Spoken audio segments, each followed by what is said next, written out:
Estamos de volta com mais um episódio do Viva a Família. E a ênfase é, além de compartilharmos princípios bíblicos sobre família, fazer isso dentro de um contexto onde compartilhamos nossas histórias, como que aprendemos, aplicamos essas verdades. E o episódio de hoje é sobre uma jornada de fé e oração.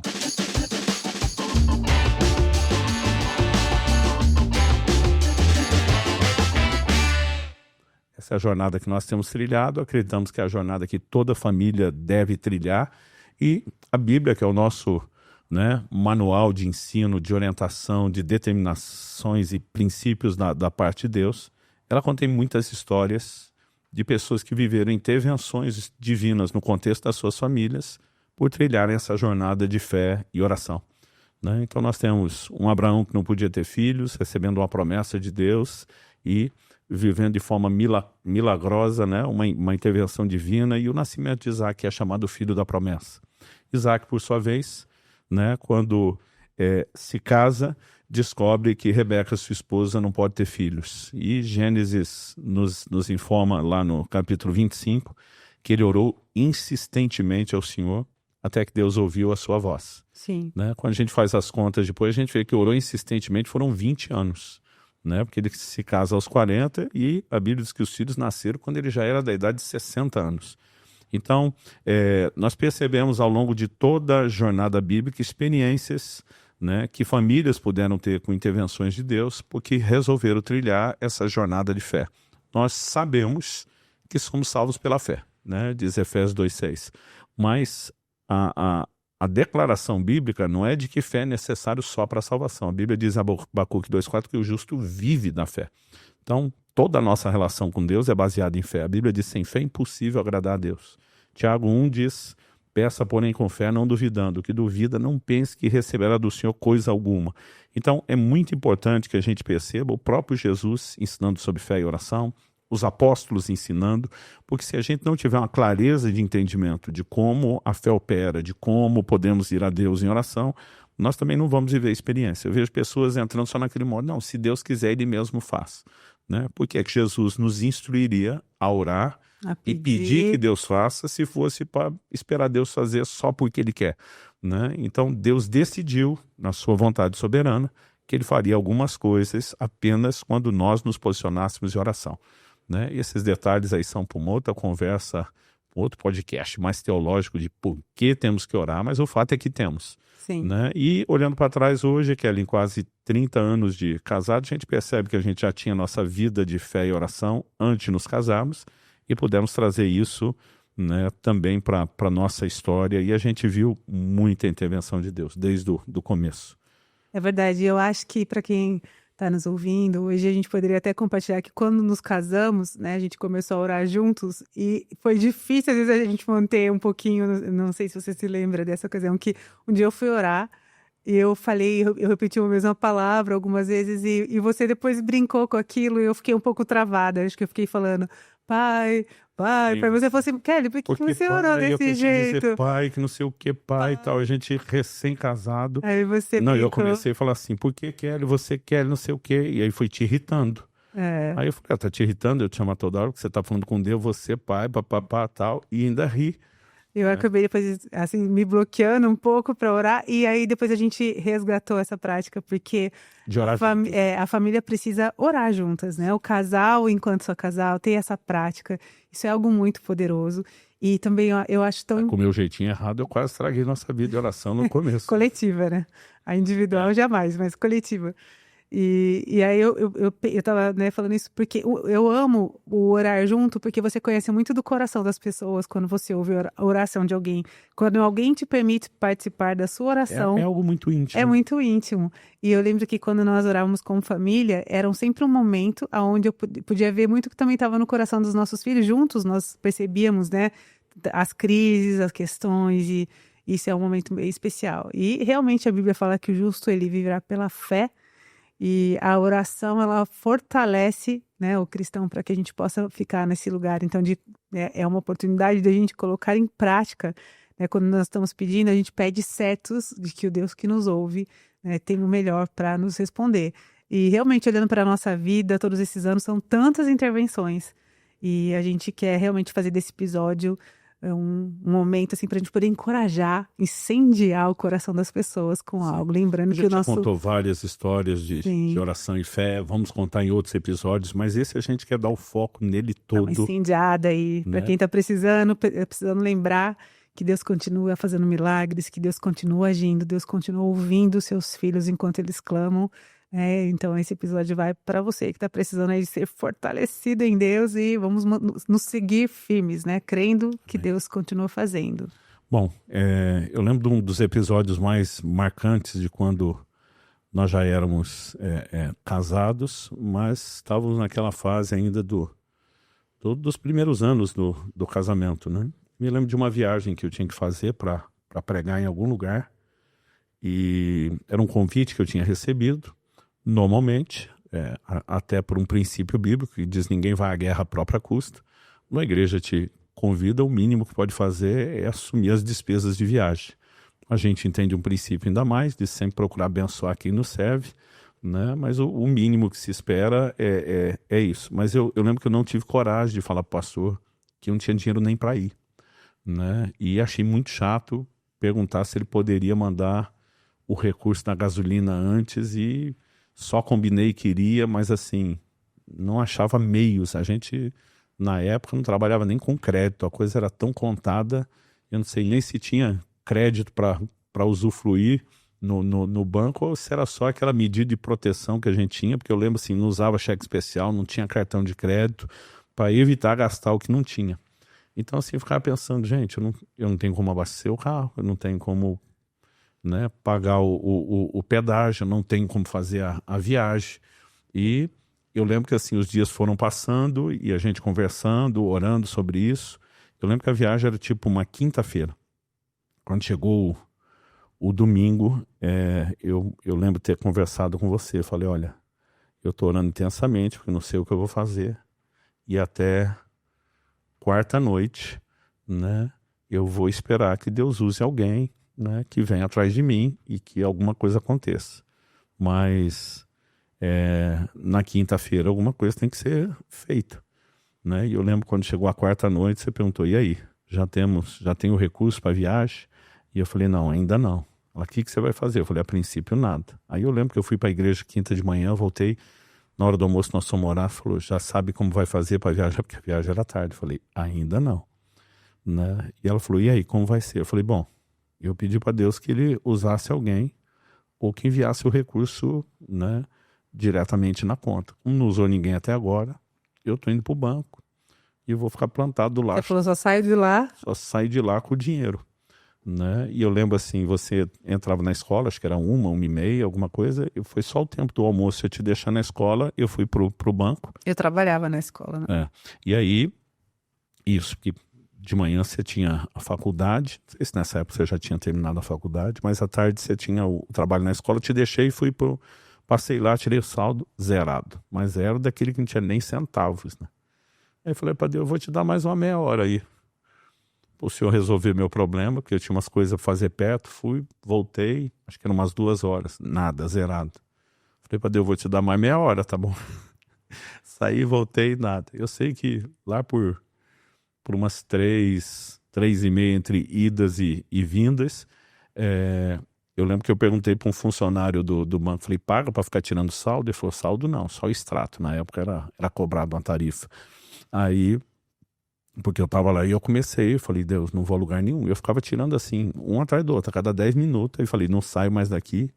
Eu lembro que um funcionário do banco ainda passou e falou assim, de onde vem o dinheiro que o senhor está esperando? Porque ele via que eu estava toda hora ali. E eu primeiro pensei, bicho encherido, né? Que ia se meter no que não é dele. Mas eu ficava pensando também, como é que eu vou falar que eu não faço ideia de onde veio o dinheiro, que é uma coisa que eu orei. Do céu. Aí eu, para tentar ganhar tempo, falei, por que você está querendo saber de onde vem? Ele falou, não, que se for de uma agência bancária de uma cidade menor do interior, o banco fecha às 3, né? E foi como já são 3 horas, dependendo de onde vem, se não veio hoje, melhor só ir embora, que aí talvez só amanhã. Eu falei, pode ficar tranquilo que esse dinheiro entra hoje, eu só saio daqui com o meu dinheiro. Né? E eu lembro assim, 10:04, eu passei, eu ia meio que a cada 10 minutos, a conta zerada. Eu tava ali de plantão, falei para Deus, agora vai de 1 em 1 minuto, né? Vai um atrás do outro.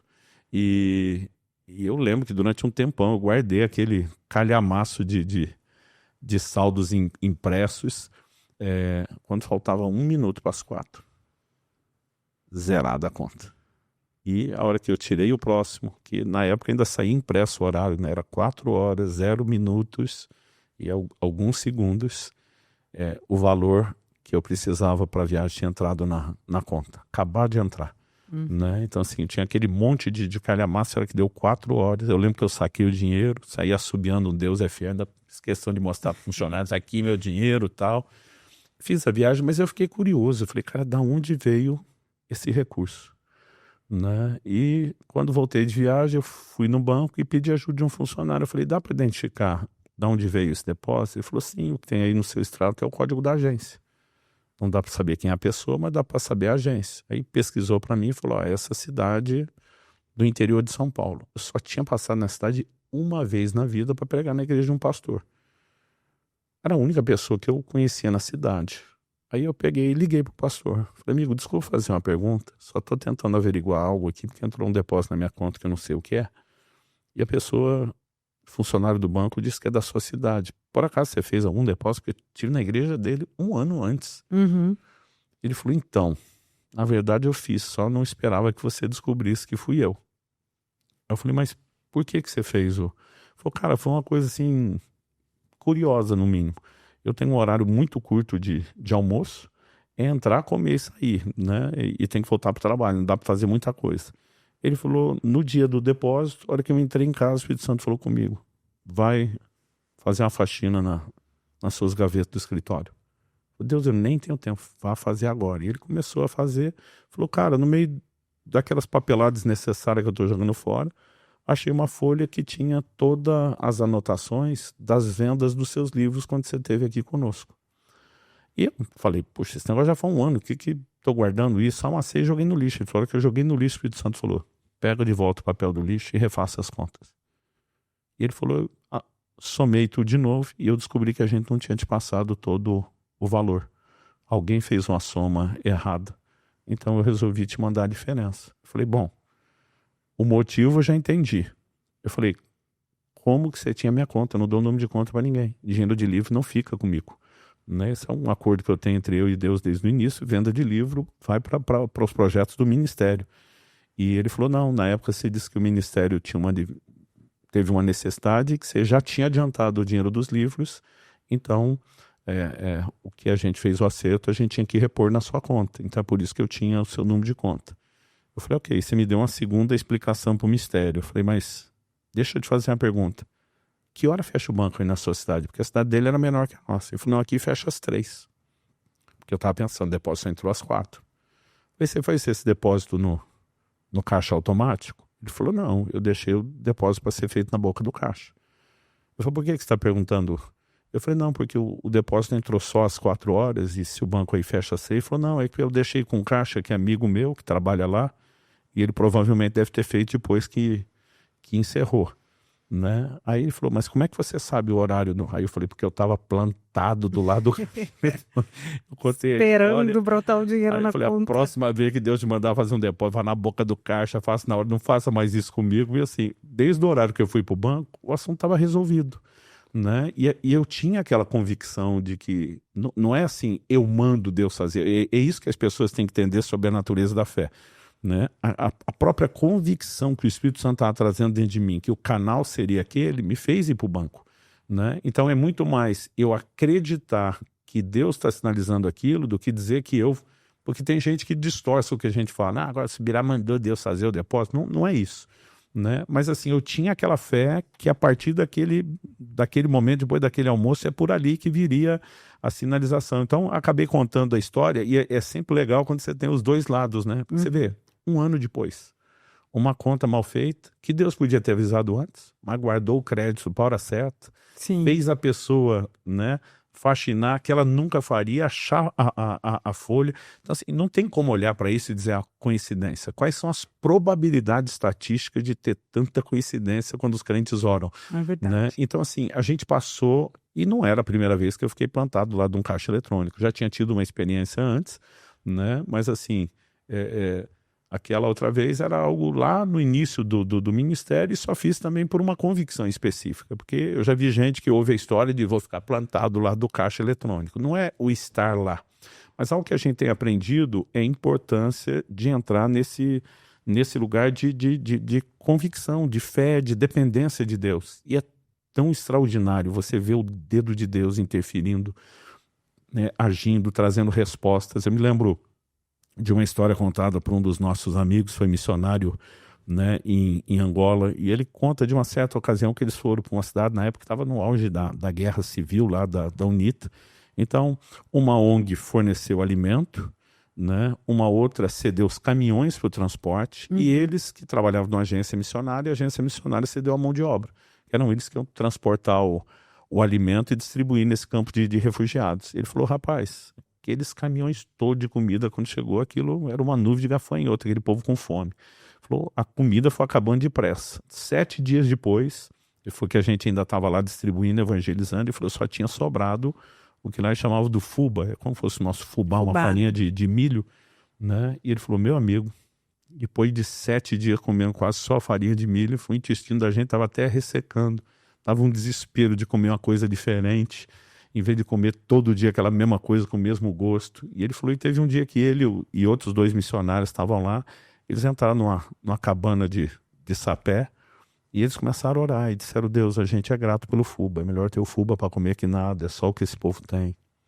Mas assim, nossa alma quer uma carnezinha, manda carne, meu Deus. Quando o primeiro se atreveu a orar, os outros emendaram junto, amém, disse que foi uma avivamento, oração, carne, manda carne. E eles orando, ele falou, cara, eu tenho as testemunhas, são as pessoas estavam orando junto, outros, né? 2, porque assim, e eles quando contam a história falam a mesma coisa, porque senão as pessoas não acreditam na gente. Ele falou, até hoje não sei como, desceu do céu, eles chamam de rola, que é maior do que a nossa rolinha é um pássaro, né? E ele atravessou aquele telhado de sapé que é todo entrelaçado. Rola kamikaze. Eu apelidei de rola kamikaze. O pouco de chuva quando cai não passa aquilo. Então assim, nem eles entenderam como que aquilo atravessou. E ela caiu, abobalhada até pelo choque com o telhado, do jeito que passou, no meio da roda de oração. Né? Eu brinquei a hora que o primeiro já passa a mão na panela para dar na cabeça da bichinha, e eles ficaram assim empolgados demais, mas assim mediram o tamanho, olharam, e um deles falou, Deus, nós estamos em 3, manda mais. Eles estavam orando, veio a segunda e veio a terceira, né? E até um tempo depois eu perguntei, e aí, vocês repartiram com alguém aquele cozido? Falou, não, estava orando só nós 3, Deus mandou 3, a gente pensou, essa é só para quem ora. Então assim, você viver algo onde você vê o dedo de Deus fazendo algo por você, não tem preço, né? Então assim, a gente percebeu na vida dos nossos filhos, e eu olhava para dentro de casa, quando eu via meus pais orando, já citamos aqui episódios, e a gente vendo respostas à oração, né? Milagres de provisão a gente viu muito pelo contexto da necessidade, né? Eu lembro de um período de uma recessão, que meu pai passou uns 4 anos de desemprego, ele ainda tinha feito reserva financeira para queimar durante esse período, e ele estava apostando num certo projeto que nunca virou. Então assim, a gente viveu muito ali justinho, era só um modo de sobrevivência mesmo. E tinha horas que a gente de fato ficava, né, e ainda que meus pais não falavam pra gente os detalhes de tudo, mas a gente via festa quando aparecia comida, quando alguma coisa acontecia. E talvez para mim tenha sido mais fácil aplicar muita fé já nessa área, né, da provisão, e a gente viveu muita coisa ao longo da nossa vida, né? Tinha questões, contei em outro episódio, a história do pedágio, que não tinha como passar, né, onde a gente dizia, bom, isso aqui é necessidade, mas com o tempo a gente passou a entender que a gente não tinha que orar só por necessidades gritantes e absurdas, né? Então um texto está no seu coração desde a adolescência, agrada-te do Senhor. E ele satisfará o desejo do seu coração. De repente teve uma época que nossa fé começou a ser provocada e a gente disse, Deus, nós temos certos desejos, não dá para chamar de necessidade, né? Eu sempre fui cauteloso com a expressão sonho, né? Tem gente que tem muito sonho, e o sonho para mim era algo muito forte, mas eu disse, Deus, eu tenho alguns desejos. E um deles que eu orei por muito tempo é porque eu queria muito ir para Israel. Nunca tive isso como algo místico, como alguns fazem, como a Terra é Santa. A expressão Terra Santa ela tem um contexto dos desdobramentos futuros de profecias que ainda não se cumpriram, né? Atualmente a Bíblia diz lá em Apocalipse, a terra que espiritualmente se chama Sodoma e Egito, onde crucificaram o nosso Senhor. Então, assim, eu nunca tive essa fantasia. A gente vai falar, vou colocar um pedido de oração lá, gente. Deus é tão Deus aqui quanto é lá. O nome de Jesus funciona aqui quanto funciona lá. Mas mesmo não tendo nada místico, só aquele ambiente de você, poxa, conhecer a geografia, os cenários que você estudou na Bíblia a vida inteira. Eu queria muito. Mas eu dizia para Deus, Senhor, eu quero que o Senhor nos dê a viagem. Porque eu dizia para Deus, se o Senhor der o dinheiro, vai para missões, vai para outra coisa. Eu não tinha coragem. Para nós, assim, era algo muito, muito além do orçamento. Parecia ser um luxo muito grande. Então eu dizia, Deus, eu tenho que ter certeza que o Senhor deu a viagem. Aí eu vou saber que era a viagem mesmo que era o final. Era isso que era a bênção era essa. Pode parecer que a gente está sendo irresponsável no uso do recurso. E eu lembro que 19 anos depois de quando eu comecei a orar por isso, eu fui pregar numa igreja, num outro estado, e eu lembro que no final tinha um rapaz, né, que a gente conheceu e acompanhou a conversão dele quando começamos a pastorear. Acho que é um parênteses que pode ser feito, né? Muito interessante que eu vou abrir o parênteses e você volta na história, que esse jovem, ele era magrinho, que se fosse realmente um paletó listrado, ia ser uma listrinha que cabia ali, ele era muito magro, e eu lembro que teve alguns momentos de dificuldade que ele passou. A família dele tinha ali alguns desafios. Eu lembro de algumas vezes que a gente pôde ajudá-los, assim, dando uma força, dando comida. Pra comer. Ele ia pra ele tinha uma coisa que eu gostava muito. Todo livro que a gente dava pra ele, ele devorava. Dava uns livrão assim, ele voltava 2 dias depois. Me dá outro, me dá outro. Ele era bem faminha e ele sempre foi muito inteligente, né? Ele contribuiu também. Eu lembro quando o Orvalho estava nascendo ali, e eu só vou fechar o meu parênteses, é que esse jovem foi quem a gente procurou nessa igreja, né? Exatamente. Tantos anos lá atrás você tinha sido generoso para com ele. Até numa ida dele, quando ele foi para uma escola bíblica, ele falou, pastor, eu não sinto que eu vou seguir esse modelo de ministério, de ir para o pastorado depressa. Deus está abrindo portas no terreno profissional, eu tenho que sentir isso. Com isso, ele foi crescendo na profissão. Hoje, graças a Deus, está cumprindo o chamado e também está no ministério, embora não esteja integral. Mas eu lembro que a gente foi perdendo contato, porque foi trabalhar em São Paulo, depois foi para o Nordeste, e a gente... Era uma época que não tinha as redes sociais, tinha internet, então não estava no convívio, eu acabava perdendo o contato. E eu estava lá justamente dando um seminário de finanças, e a palavra da noite era sobre generosidade. E ele cutuca a esposa, que a gente ainda não conhecia, né? E ele fala assim, esse tem autoridade para pregar o que está pregando. Porque assim, eu conheci ele dentro de casa e sempre foi generoso, sempre me abençoou, tal. E a mulher falou para ele, você nunca fez nada para retribuir? Diz que aquilo pegou ele de jeito, tipo assim. No final ele me procura e fala, pastor, o senhor já foi para Israel? Eu falei, ainda não. Ele falou, pelas minhas contas, deve fazer uns 8 anos que o senhor ora por isso, porque ele pegou lá desde o começo. Eu falei, tá em 19 já, né? E ele falou assim, eu quero te abençoar com a viagem. Né? Eu lembro que era assim, eram quase 4.500, ainda lembro que era 4.444, ficou memorizado aquele. E a viagem tinha sido anunciada, né, naquele culto, era um culto na igreja do pastor Eibe, onde eu estava falando, quando o Eibe ainda estava em Fortaleza. E ele falou, eu quero te abençoar com a viagem. Eu falei, você quer me ajudar? Ele falou, não, eu quero te dar a viagem. E eu fiquei olhando assim, tipo, rapaz, vai dar a viagem inteira? Não era uma viagem barata, não. né? E ele falou, olha, Deus colocou no meu coração. Daí ele contou a conversa com a esposa, falou, hoje eu tenho condições de retribuir, eu quero mesmo. Eu falei, cara, você tem certeza que sua esposa está de acordo? Ele falou, tá. Ela me cobrou não ter feito nada, né? A gente constrangido até de aceitar. No fim me convenceu, a gente ficou de voltar a falar. Mas daí eu falei, não, eu não vou sozinho. Eu orei esse tempo todo né, e eu quero levar a Kelly comigo. O problema é que a gente não tinha o dinheiro da sua viagem. E a gente começou a orar por isso, e eu lembro que faltava assim pouco tempo. Né? Eu lembro que, na verdade, o pessoal da agência falou, segunda-feira é o último dia para poder fazer o pagamento para qualquer pessoa nova que vá, nem que seja o início de uma parcela, e depois fechava, não podia entrar.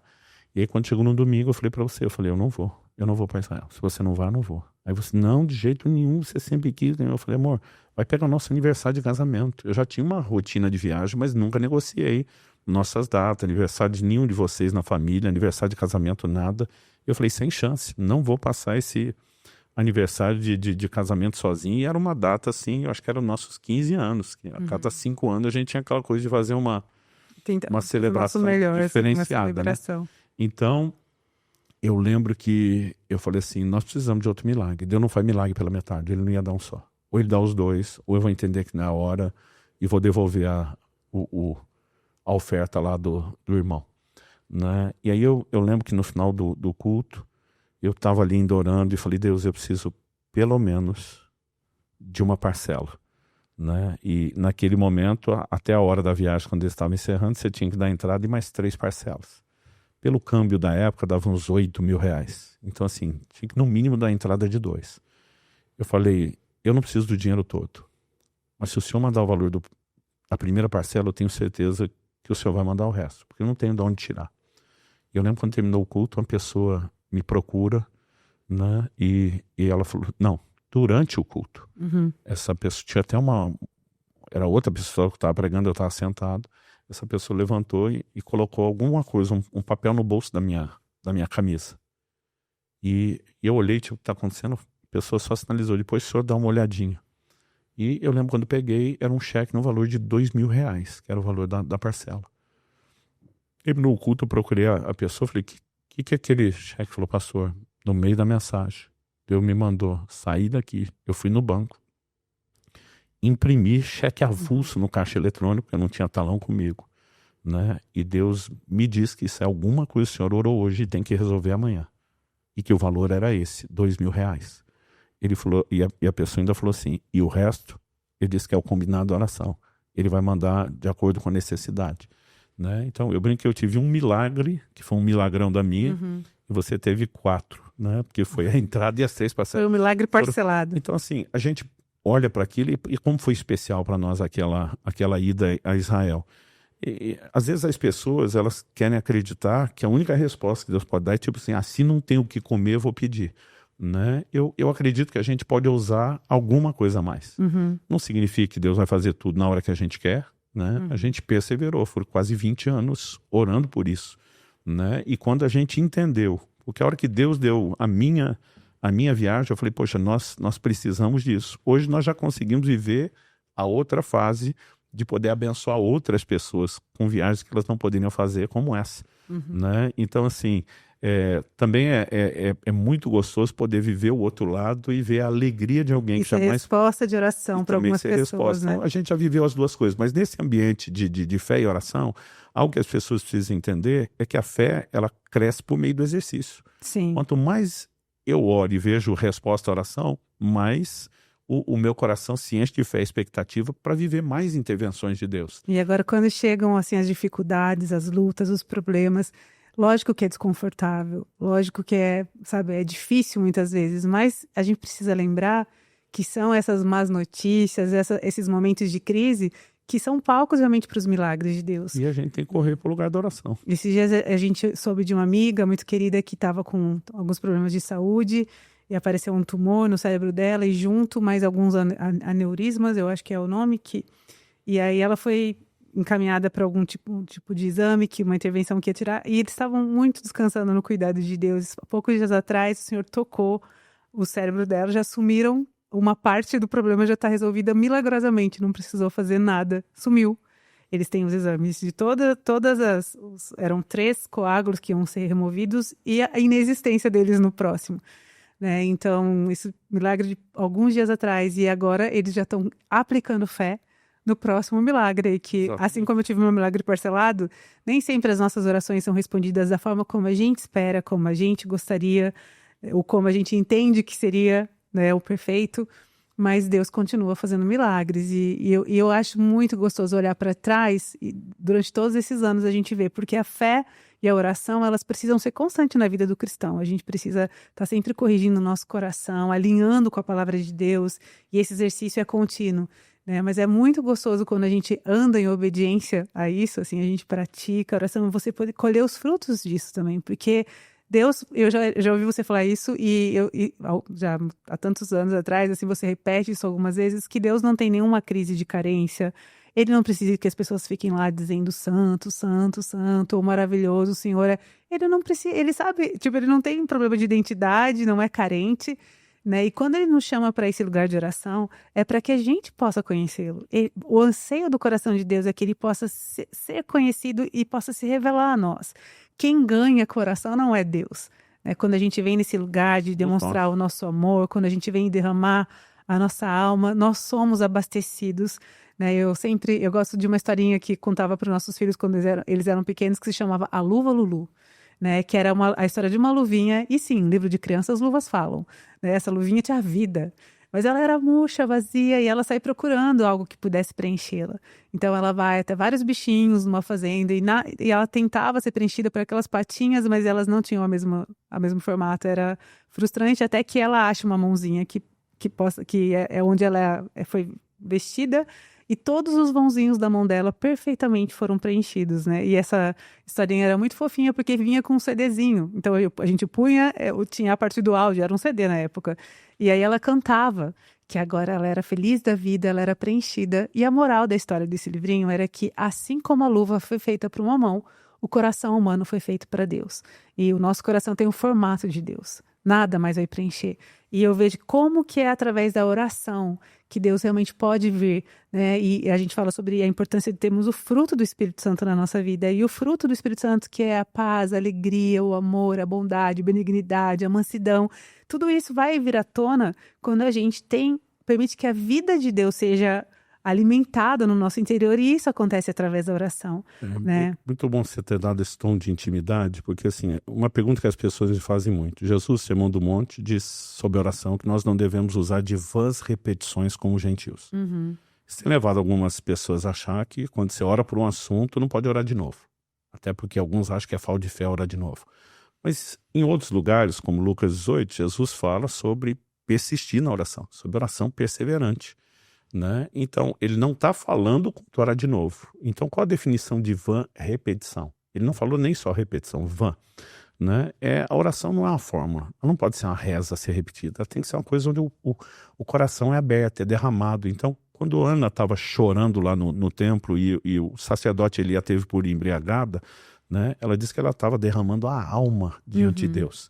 Então, é isso que as pessoas têm que entender, né? Porque não se trata só de informar. Eu lembro de uma piadinha que eu vi no contexto da igreja mesmo, uma pessoa que orava muito para casar, né, pedindo a Deus uma esposa. Daí ele cansou de falar a mesma coisa, pegou uma placa e escreveu: "Senhor, eu preciso de uma esposa". Aí disse que a oração dele mudou, ele dizia assim: "Contempla a minha placa". Tipo, para tentar falar diferente enquanto falava a mesma coisa. E as pessoas às vezes até brincam com isso, mas quando a gente fala da oração persistente, não é tentar convencer Deus, né? Outro dia eu vi alguém falando: "Não, você tem que convencer Deus, você precisa". Eu falei: "Meu amigo, ele não se deixa manipular, ele sabe o que realmente eu preciso, não tem a ver com convencê-lo. Oração não é para informar Deus, né?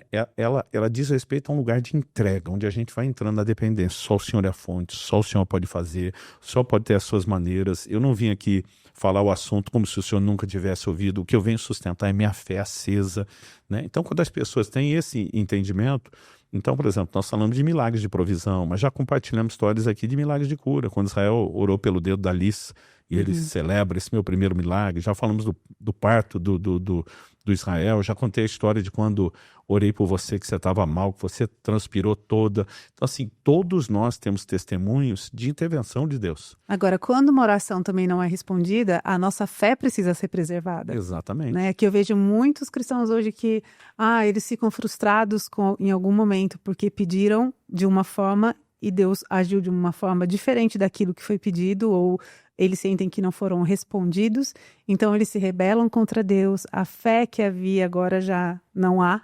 A mesma fé que eu tenho para entender que Deus vai responder minha oração, ela tem que ser primeiro depositada no caráter dele. Deus não é injusto. Se Deus por alguma razão não quiser fazer, ele não precisa explicar, e eu preciso confiar que ele está certo. Então a fé parte de um combo maior. Mas tem gente também, quando era garoto eu via dizer, as pessoas falam assim: Deus responde de 3 formas: sim, não, espere. Só que a maioria das vezes eles não estão falando de uma resposta, eles estão falando de coisas que as pessoas deduzem. Se eu pedir, ele já atendeu? Tipo a do caixa eletrônico? Foi sim. Tá, mas se ele não atendeu, como é que eu vou saber se é espere ou se é não? Porque às vezes as pessoas, elas não receberam de Deus uma palavra, ou espera ainda não, né? Elas simplesmente, não, eu vou tentar um pouco mais para ver. Ou, às vezes elas também não tiveram não, mas só porque não viram fazer depressa. Então, por exemplo, a situação da viagem a Israel, 19 anos orando. Eu disse para Deus, se um dia o Senhor falar para mim, você não vai, não vou dar, eu paro de orar.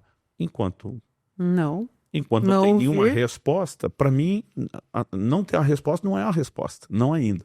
Então, é um assunto que as pessoas precisam, né, expandir um pouquinho mais. Mas quantas intervenções de cura e na saúde nós tivemos, Sim. né? Eu não me lembro se eu contei aqui, eu acho que não, a história daquele problema sério que eu tive na coluna, que nem cirurgia resolvia.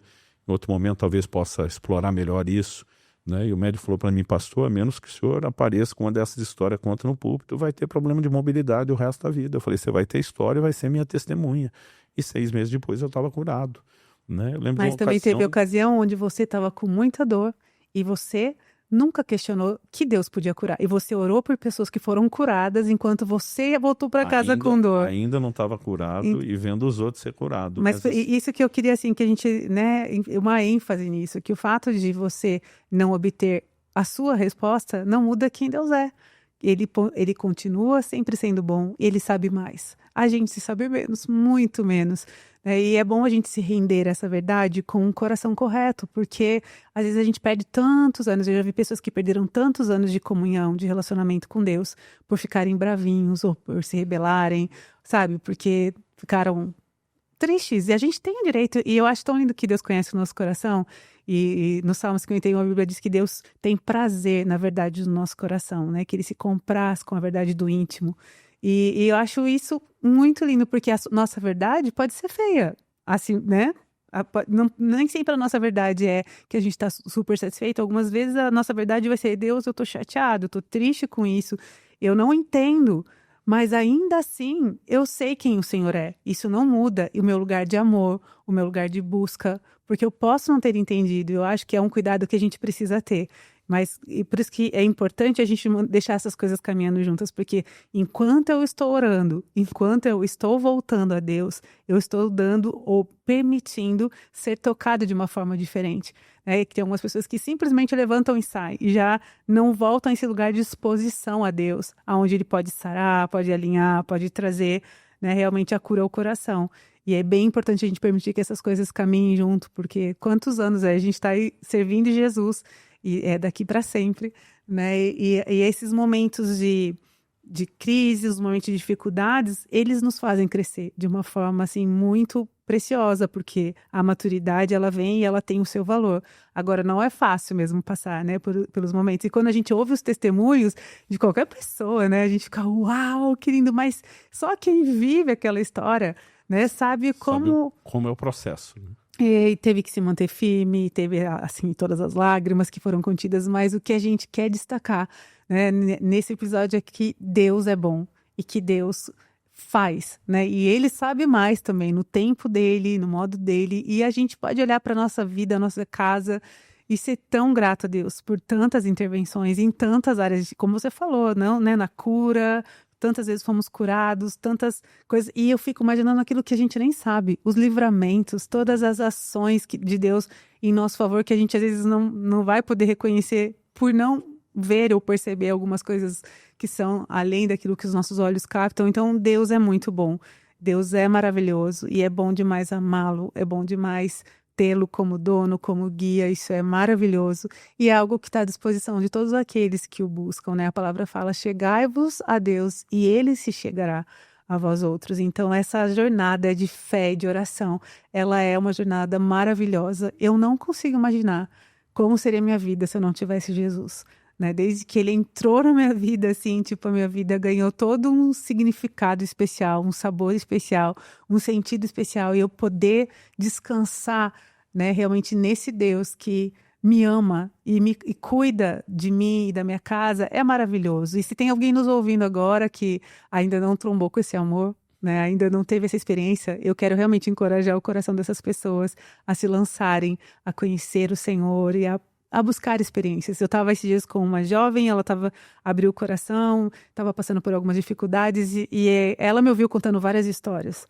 sobre a ação de Deus, como Deus é tão bom e interfere. E ela fez uma oração, ela falou, Deus, eu quero tanto ver o Senhor assim também. E ela, um dia depois, ela já me informou que ela tinha tido uma experiência muito especial com o Senhor. Então Deus continua ouvindo as pessoas e fazendo. As experiências, eu sei que às vezes, por exemplo, você tem certos grupos, principalmente no ambiente pentecostal nosso, que às vezes quer exagerar e botar a experiência acima da palavra. Nós não podemos. Mas tem aqueles que zelam tanto pela importância da palavra, né, que eles quiseram, em nome de nós ter uma palavra, jogar tudo fora. E a própria Bíblia, a própria palavra, ela é um livro de experiências, de pessoas tendo experiências com Deus. Né? Nós não podemos negar o poder da experiência na prática da vida cristã. Então, assim, poxa, quando você está orando por determinada coisa, eu lembro ainda solteiro, né? Primeira vez que eu fui pregar em Guarapuava, nem morava lá, estava hospedado no hotel, estava eu e o Luiz, um grande amigo que hoje é pastor lá no Canadá. E eu lembro assim, fim de ano, era aquela época que tinha propaganda para todo lugar de panetone. A gente pensa num negócio que a gente tinha dinheiro para comer, era panetone. Bom, então, nem se fala, né? Hoje é o tipo de coisa que a gente nem compra panetone, nem come mais. Hoje é um outro conceito, cuidado de saúde. Mas na época aquilo a gente esperava o ano inteiro para talvez conseguir comer um pedaço, ficar torcendo para algum lugar te oferecerem. E eu lembro que assim, todo recurso que entrava a gente botava no reino. Eu era solteiro, não dizia para Deus, não preciso de nada, o Senhor que cuida de mim, eu não quero ficar com nada. Então assim, era o início de uma fase de muita dependência. E eu costumo dizer que isso também para mim foi um bom treinamento. Né? E eu dizia para Deus, Senhor, se eu tivesse qualquer chance de comprar o panetone, foi embora quando eu decidi me manter nessa decisão durante um tempo de que tudo que entra volta e o Senhor cuida de mim. Eu falei, mas eu quero muito. Eu falei, e eu não quero ser o egoísta, mas eu não quero dividir meu panetone. Mas eu não quero que meu amigo fique sem. Então eu não vou te pedir um, eu vou te pedir 2. Assim, nós 2 comemos fartamente, comemos bem. Certo. Mas eu falei assim, eu quero uma coisa que seja o dedo de Deus, que não pareça coincidência, que o Senhor faça isso da forma mais dramática possível, porque não é só o panetone. Né? Comer o panetone nesse momento já é louco, mas ganhar um panetone do Senhor, de um jeito que é só o Senhor. Aquele recadinho de amor. Isso não é para qualquer um, é só para quem sabe quem o Senhor é, o que o Senhor faz, e eu quero essa experiência. E eu lembro que eu orei a sério por isso. Né? Saímos fazer alguma coisa juntos. Quando voltamos pro hotel, era uma época assim que chave era física, se deixava na recepção. Quando fui buscar a chave do quarto, o atendente do hotel falou, olha, uma pessoa passou e deixou algo para vocês. Eu disse, uma pessoa passou? A gente não era conhecido na cidade, não era algo assim, não tinha nem chegado o culto da noite para alguém saber que a gente tá lá. Ele falou, e a pessoa contou uma história aqui muito estranha. Porque ela falou assim, que nem vai deixar nome porque vocês não conhecem ela. Né? Eu só tô pensando, o cara tá respondendo. Falei assim, ó, mas é uma história louca mesmo. Ela disse que ela estava no supermercado e uma voz mandou ela comprar, né, 2 panetones e deixar, né, nesse hotel para os pastores de fora que estavam hospedados. E só tem vocês 2, pastor, aqui e estão aqui. E olhei, era inclusive a marca do panetone que a gente tinha orado. Né? Eu lembro que eu dei o primeiro para o amigo, falei, esse é seu, o outro é meu. Né? E a gente olha para isso e é esse gostinho que você falou assim, aquela sensação de eu sou amado, eu tenho importância, é uma percepção prática de coisas que evidentemente nossa fé tem que estar firme sobre essas verdades, sentindo ou não. Mas quando a convicção que você já tem, independente de sentimento, ainda te leva à experiência, é uma coisa que se retroalimenta. Sim. Né? Então, assim, eu ter crescido no ambiente que eu via a resposta à oração era algo impressionante. E não era só oração de pedir coisa boa. Né? Eu lembro, por exemplo, chego em casa um dia, né, e eu lembro que os amigos tinham reunido da escola, eu estava numa fase assim meio rebelde, indeciso, ainda precisando de uma experiência com Deus. Os amigos reuniram para cheirar lance-perfume, porque hoje a nova geração nem sabe mais o que é. E tinha uns amigos que cheiravam um negócio assim, até cair mesmo, assim, de quase perder consciência. E eu lembro que eu pegava aquilo, eu cheirava aqueles lenços, era a mesma coisa que cheirar água. Não tinha cheiro, eu não sentia nada. Aí eu trocava com isso aqui, não está funcionando. Funcionava para ele, pegava o do outro que funcionou, para mim não. Eu não conseguia entender, tive resultado nenhum com aquilo, mas nada de coisa nenhuma. Mas eu lembro quando cheguei em casa já mais tarde, minha mãe estava me esperando. Né? E ela disse assim, filho, estava orando por você.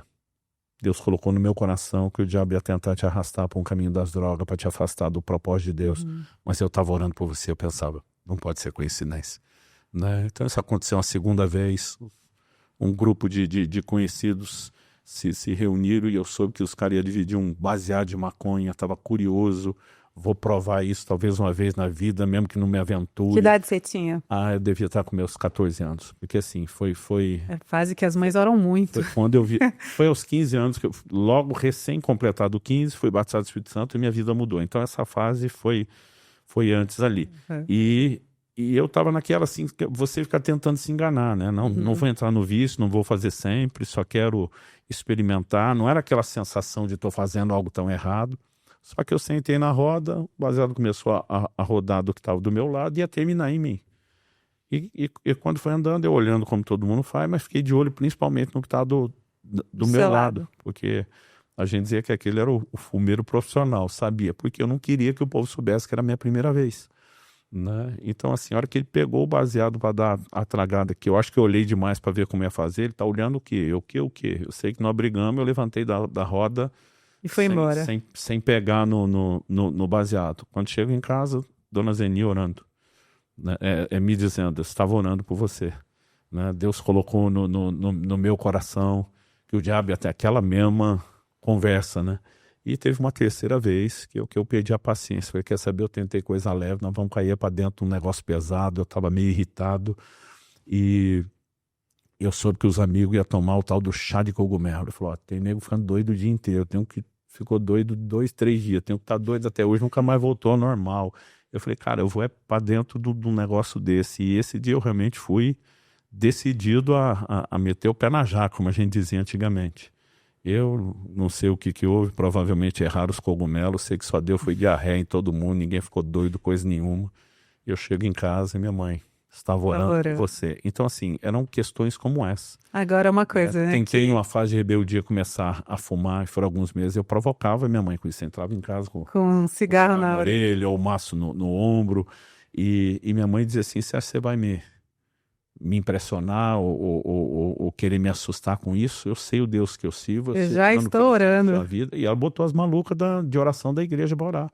E ela dizia, Deus vai te botar nojo disso. Não deu 3 meses. Um dia eu boto um cigarro na boca, ânsia de vômito. Eu fiquei 2 anos sem conseguir sentir cheiro de fumaça. Então, assim, a gente da fumaça via... do cigarro, você não conseguia nem sentir o cheiro. A gente via o que Deus podia fazer. O poder da oração. E eu lembro, assim, quando eu incendiei aos 15 anos e comecei a orar, a buscar a Deus, eu lembro de um dia, né, eu ter pego uma conversa do Paulo, meu irmão mais novo, com os amigos no telefone, e eu saquei que eles estavam armando a aprontar alguma. Eu falei, ó, eu consegui perceber o que vocês estão combinando aí. Ele olha pra mim assim, na cara de desespero, você não vai orar. Porque, tipo assim, sabia que era o negócio que ia sabotar. Então, assim, a gente, positivo ou negativamente, a gente cresceu no ambiente de ver resposta à oração. Né? E depois, assim, ver os nossos filhos também crescer nesse ambiente. Agora, eu queria que você falasse um pouquinho, né, que muitas pessoas podiam ser abençoadas através do seu ministério, você compartilha tantas revelações que são fruto do seu tempo, né, na presença de Deus, mas eu achei já muito interessante que você já falou, eu já te escutei falando que as maiores revelações, inclusive da palavra, não vem na hora que você está estudando, mas vem na hora que você está orando, né, no seu tempo de oração. Eu queria que você falasse um pouquinho sobre isso, porque as minhas maiores experiências com Deus e os maiores milagres também nasceram nesse ambiente do tempo a sós. Né? Tanto que, assim, quando as pessoas me perguntam, pastor, o senhor faria alguma coisa hoje diferente com a família? Eu falei, eu teria orado mais junto com a Kelly do que fizemos, teria orado mais com os filhos do que só fizemos. Porque para mim a oração sempre foi uma coisa tão íntima, que assim, não importa o que eu fazia em família, aquele negócio de entrar no lugar profundo para mim era quase sempre a sós. Né? Além de que uma série de coisas contribuíam para isso. Então, por exemplo, quando estava em Curitiba eu tinha que dividir entre o tempo a igreja, a família, as coisas que tinha que resolver na casa. E quando estava viajando, muitas vezes eu só ia pregar à noite. Então, assim...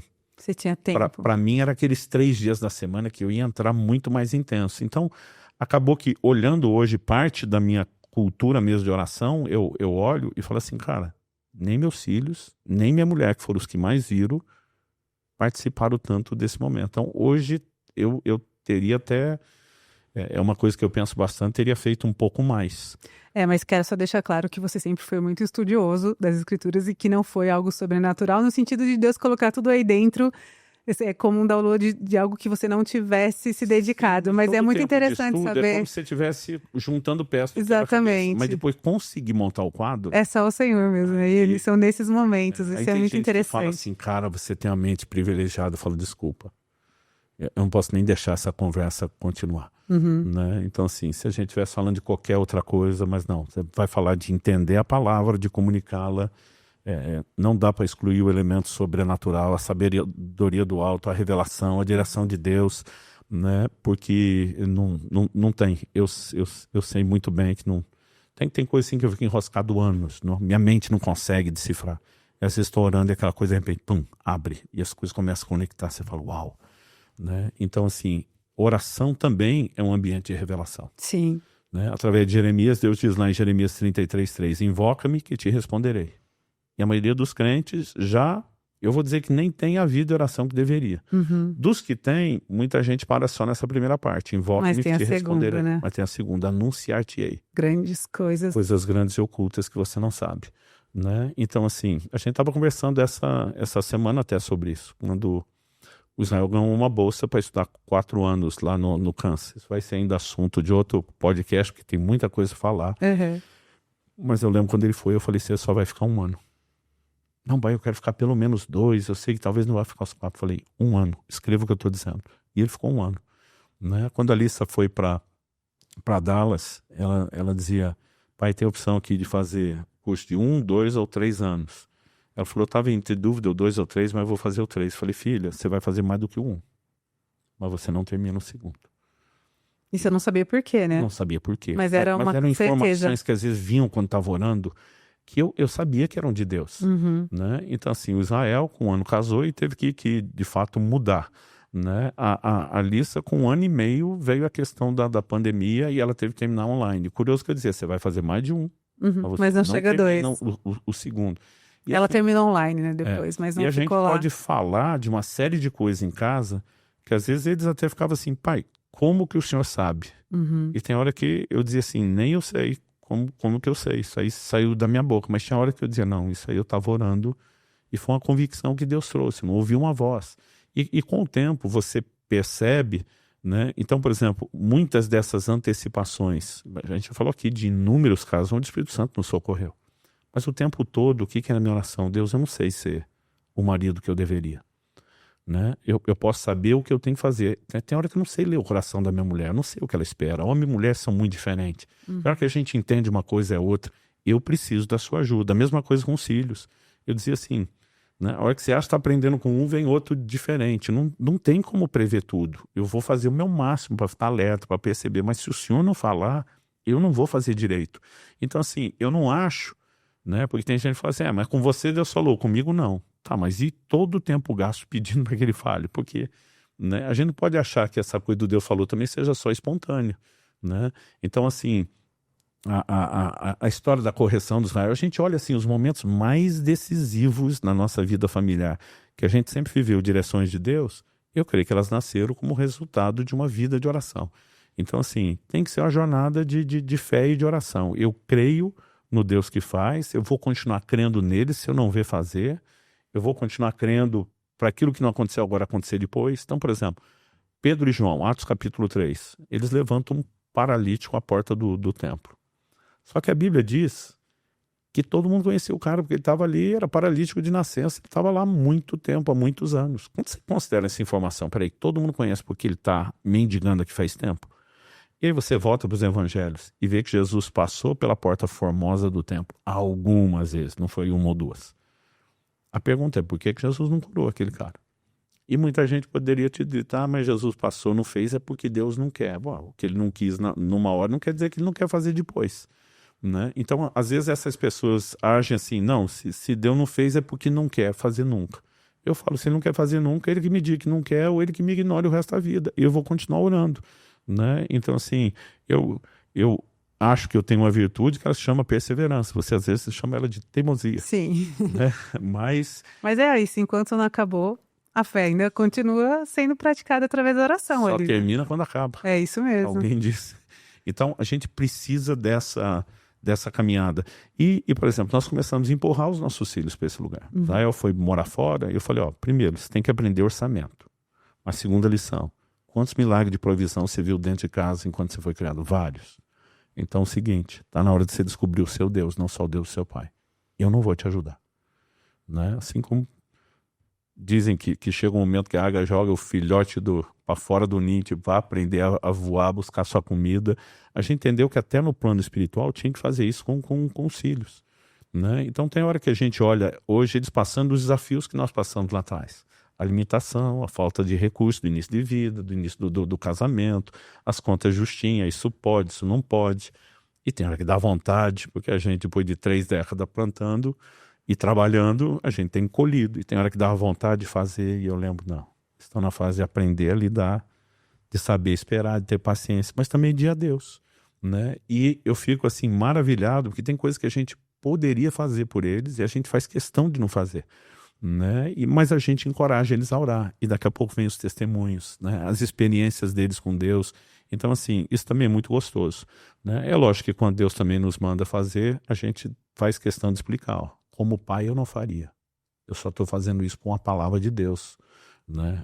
Eu estava orando, tal, né? Mas é muito gostoso a gente perceber como esse ambiente de experiências, a fé te leva à experiência, mas a experiência aumenta a fé, que te leva a orar mais e ter mais experiência. É uma coisa que se retroalimenta e vai se tornando progressivo. E de vez em quando eu sinto falta. Esses dias, né, aconteceu alguma coisa que eu falei para Deus. Eu falei, Senhor, não estou com nenhuma necessidade, o Senhor tem suprido tudo, mas estou precisando ver o seu dedo. Estou com saudade de milagre, estou com vontade de ver a resposta de oração. Né? Porque assim, alimenta e fortalece aquela convicção do coração. E as pessoas precisam criar uma cultura e um ambiente de fé e oração nas suas casas. Né, nós esperamos que cada um que está ouvindo esse episódio possa ter o coração aí realmente instigado, inspirado a estar nesse lugar, né, de busca e de colocar a fé ali em ação, crendo que Deus é poderoso para fazer infinitamente mais do que aquilo que pedimos ou pensamos. Ele continua fazendo milagres. Bom, eu creio que nós ainda vamos poder compartilhar muitas outras experiências de oração, fé, intervenções de Deus, mesmo que a temática da conversa não seja essa. Mas eu quero lembrar as pessoas aqui que são palavras de Jesus. Tudo quanto vocês pedirdes ao Pai em meu nome, Ele vos fará. Né? Ele não estabeleceu restrição, olha, tem que ser uma necessidade muito profunda, tem que ser... Então, assim, as pessoas precisam entender que, na verdade, nós temos meio que um cheque em branco. Né? Não significa também que a pessoa vai pedir qualquer coisa sem fé e chegar lá. A fé, ela precisa ter convicção, tem que estar cheia da palavra, a palavra tem que trabalhar algo no coração dela. E é lógico que a mesma palavra que vai despertar a fé, ela vai gerando o bom senso. Né? Porque eu lembro quando era criança, eu dizia para minha mãe, mas se tudo é possível que creio e eu creio que eu posso voar, eu vou voar. Então por que ninguém consegue voar? Eu lembro que minha mãe assim, engolia seco as perguntas que eu fazia. Né? Hoje eu digo, bom, tudo é possível que crer. A fé vem por ouvir a palavra. Não tem nada na palavra dizendo que você vai voar. Né? Então assim, não é o tipo de coisa para o qual você vai ter fé.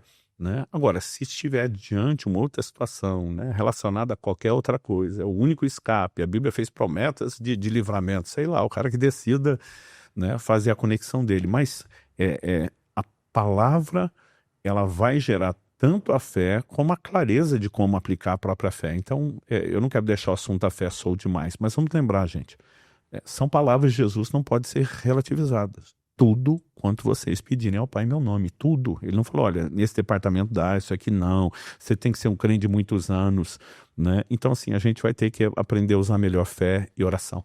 Então eu quero deixar esse encorajamento, serve para todo mundo. Durante muito tempo eu vi a experiência de outro, pensava, eles são crentes especiais. Conosco... Os meros normais, meros mortais. Não vai acontecer. Enquanto esse pensamento me enganou, eu não tinha experiência com Deus. Quando homens e mulheres de Deus começaram a dizer, ei, Deus não tem filho predileto, que eu estou experimentando, você também pode. Isso foi alinhando o meu pensamento, o meu entendimento da palavra, despertando a fé, e eu comecei a ter experiência, elas foram se tornando também progressivas, e isso é muito importante. Glória a Deus. E aí? Seu coração ficou aí queimando, querendo mais do Senhor? Quero te lembrar que o Senhor, Ele é poderoso para fazer infinitamente mais do que aquilo que nós pedimos ou pensamos. Então, pega aí no tranco, aproveita esse encorajamento e viva experiências novas e poderosas com o Senhor. E encerramos então dizendo a nossa frase de sempre: viva a família, um projeto que merece ser vivido e celebrado. Deus abençoe. Amém.